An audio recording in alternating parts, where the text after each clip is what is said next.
কিন্তু এই ব্যবসাটা এতদিন টোটালি আমাদের যে গ্রাম বড়চর বন্ধ ছিল, কোন প্রকার বিক্রি হয় নাই বা কেউ সেবন করে নাই। এই জায়গায় যারা আছেন কুশাখালী বিশেষ করে আমি তাদেরকে মেন করে কথাটা বলছি যে আমরা যে ডিলার ছিল তারা কিছুটা আমরা সাকসেস হয়েছি মোটামুটি। তাদের কাছে আমার ছোট বড় কুশাখালী যারা আছে অনেকে আমার পরিচিত বা পরিচিত না, তাদের উদ্দেশ্য একটা বিষয় যে আমাদের ওই জায়গায় যারা সেবন করবো তারা এই জায়গা থেকে কুশাখালী থেকে সংগ্রহ করতেছে। এরকম নিউজ হইতেছে বা আমরা পতাকাটা দেখতেছি আমার বাড়ি আমার কুশাখালীর সাথে মনাবাড়ির সাথে দেখতেছি কোথায় কি হইতেছে। এখন আমরা বড় কথা না যে আমরা নিয়ন্ত্রণ করছি, এটা বড় কথা না। কথাটা হয়েছে যে একটাই যে আমরা সবাই এটা নিয়ন্ত্রণ করতে হইব। এটা আমি একার পক্ষে সম্ভব না, এমনকি সবাই সম্ভব।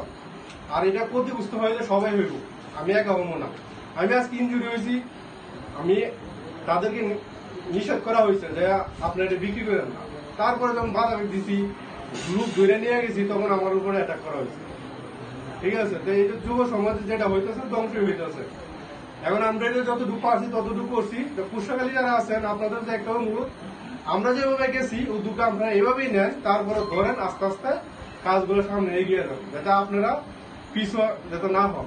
কারণ আমাদের জায়গায় করলাম, এই জায়গা আছে, আবার নামপাড়া আছে, তো ওরাই আসতেছে, এরা কিনতেছে, খাইতেছে, সবকিছু একত্রিত হইতেছে। তার বিনিময়ে কোনো কিছু রিজাল্ট আমরা পাইতাম না।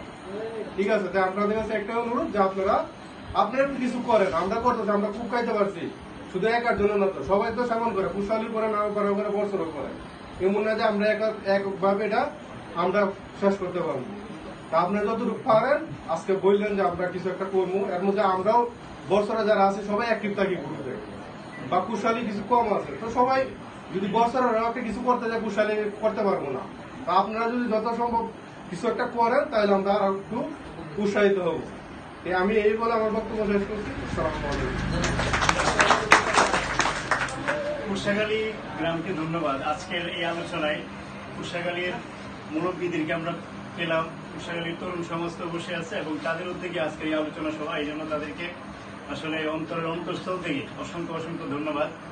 তো এই পর্যায়ে আলোচনা করবেন, আমরা যে ভিডিওটা, ভয়ঙ্কর ভিডিওটা ফেসবুকে দেখছি, নিশ্চয়ই দেখছেন, এবং এটা যদি ধারণ করা না হতো তাহলে আমরা জনে জনে কিন্তু বুঝাইতে পারতাম না যে আমাদের উপর কি নির্মমভাবে আক্রমণ করা হয়েছে। তো নিশ্চয়ই আপনারা ভিডিওটা দেখছেন এবং ভিডিওটা ধারণ করছে, জিনিস নিয়ে খুবই সক্রিয়ভাবে মাদকের বিরুদ্ধে আন্দোলন করে যাচ্ছে এবং খুব বলিষ্ঠভাবে। আমাদের রইসুদ্দিন ভাই কিছু কথা বলবেন।